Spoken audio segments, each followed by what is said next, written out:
Hi, I'm John Burnham, editor of Cruising World magazine. Today we're in Portsmouth, Rhode Island, where we have a team from Cruising World to compare different life rafts. This is the Viking 6-person RescYou life raft.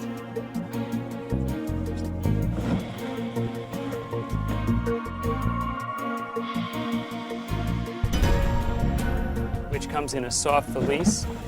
And we're going to take it on the water now and see how it performs.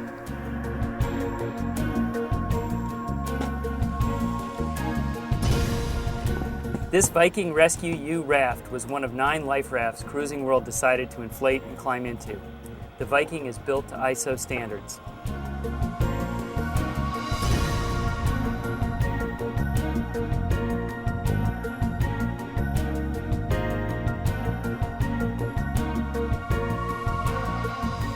Helping us review the details of this raft is longtime Cruising World author and contributing editor Steve Callahan, a life raft survivor himself. I found that this simple boarding tube here with a loop under it worked very well. It's really secured to the raft. It doesn't bend down or anything. I found it very easy to get in and out of this raft. Again, we have the a boarding ladder here. Doesn't have quick disconnect clip to the back, but it's just tied, so you can untie it and tie it back.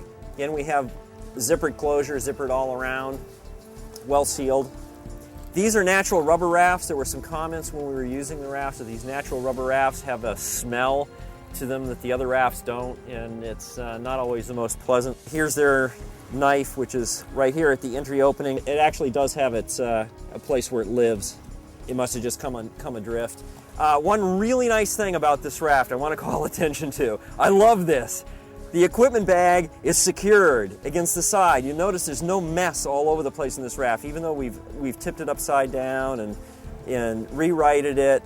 Everything stays in its place. It's out of the way of the entrance. You're not jumping on top of it. It seems like a little thing, but that's really important, especially in the initial stages, because most of the time when you bail out, it is chaos. And the more orderly everything can be in the raft, you're going to have your head together to focus on what you need to do. We have a simple single canopy, but you have sitting headroom pretty much all the way around. Another thing about the rectangular rafts, there's some evidence that rectangular rafts may have more of a tendency to trip in breaking waves than round ones.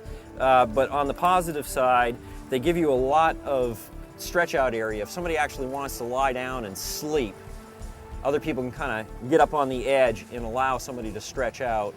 Yeah, this was a hard raft to tip over. It has a lot of ballast to it, so I think it's, they come up with a pretty good solution. On the negative side, it's one of those, single tubes folded into a rectangle, because I would rather see cut seams on the corners. I'm sure for the short term anyway, it's fine. And as Doug was saying, this material is really, really tough.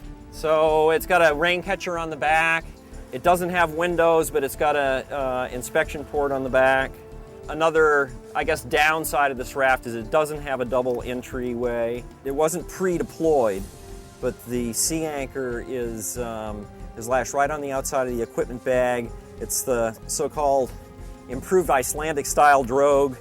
It also has the lacings in order to keep the drogue from ever tumbling through itself and breaking seas. And here's the equipment bag, which is all sealed up. Parachute, rocket flares, water, all this stuff is pretty well sealed. First aid kit, all sealed up in here.